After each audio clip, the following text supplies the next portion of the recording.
What if I told you that your subconscious mind is keeping you wherever you are on purpose? Dr. Maxwell Maltz discovered something very interesting and shocking. Your self-image is like a thermostat. So, it always pulls you back to what it thinks is normal for it. This is all about subconscious mind. So, your subconscious mind is a habit mind.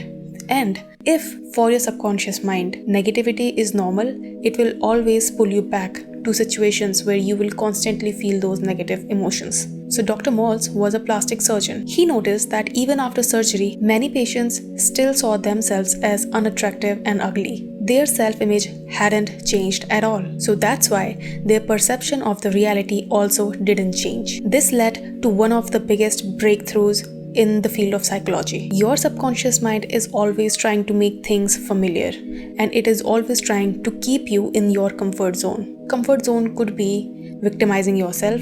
Comfort zone could be not seeing yourself as worthy or successful enough. If wealth feels unfamiliar to you, you will sabotage it. If love and if being chosen feels unfamiliar to you, you will sabotage it. If health feels unfamiliar to you, you will sabotage it. If deep love feels unsafe, you will definitely sabotage it yourself, because you don't attract what you want, you attract who you are. This is why most people fail to manifest their desires. No matter how much they affirm, visualize, script, take action, but they are not able to manifest their desires because deep down they have not detached themselves from their older identity. If to your subconscious mind, wealth feels unfamiliar, or your subconscious mind still identifies you as broke, or as someone who will never attract money, or as someone who can never be successful, or as someone who can never earn millions and billions, you will keep sabotaging your own reality. And that's why your subconscious mind rejects the new results. We all know that your subconscious mind is running your life in the background. It is controlling 95% of your life. 90 to 95% of your life is being controlled by it. So if you don't learn how to actually handle your subconscious mind and make new things, new feelings normal for you,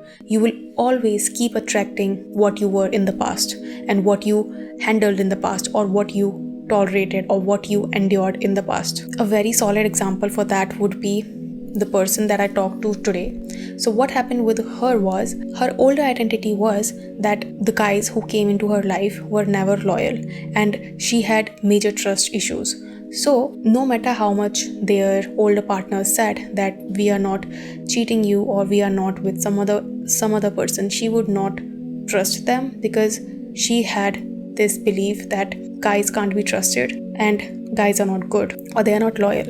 That's why when she attracted someone new, like recently she attracted someone new, with that person also the same pattern occurred, because her identity was not changed. And for her mind and her subconscious mind, the definition of normalcy was that guys are not trustworthy. The identity never changed.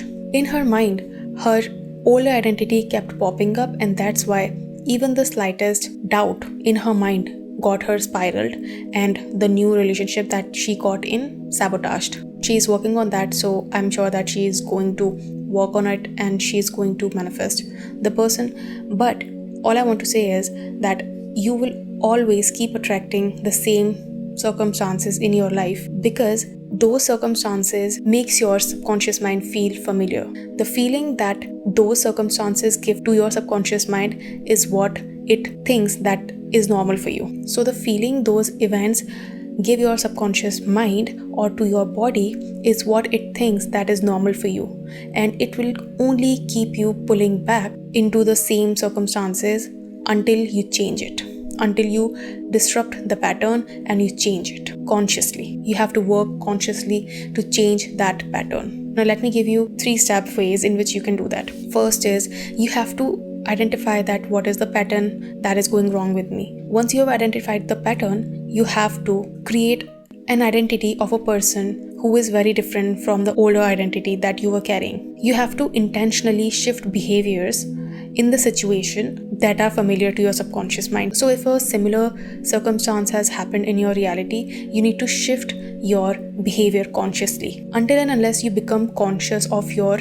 unconscious patterns, you will never be able to make your conscious patterns your unconscious pattern, and that is the formula to manifest. So if you want to manifest something, you have to become conscious of your unconscious patterns, then you have to remove them from your subconscious mind and make your new conscious patterns the unconscious patterns. This is how you reprogram your subconscious mind. And third thing that you have to do to identify and to change your own pattern is you have to feel the feeling of the person who is happy, who is successful, who is wealthy, and you have to make it normal for you.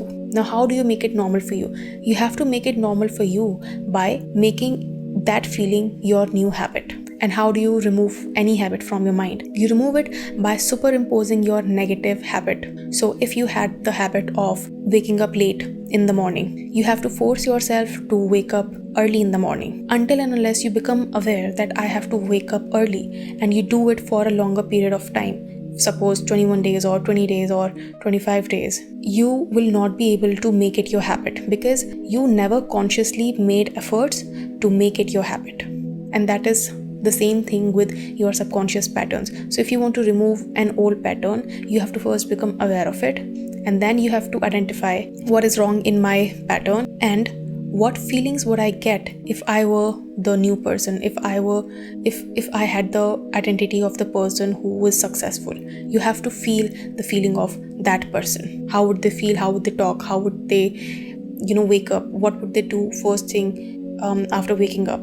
Carrying forward that identity and making it a habit in your mind will make that feeling familiar to you. And that is how your subconscious mind is the creator of your reality. And trust me, it is the creator of your reality. And if you just know how to tackle your subconscious mind, you will be able to manifest anything that you want. So I hope that you liked this video, and if you did, you know the drill. Like, share and subscribe, and I will see you in my next video. Until then, bye bye, take care.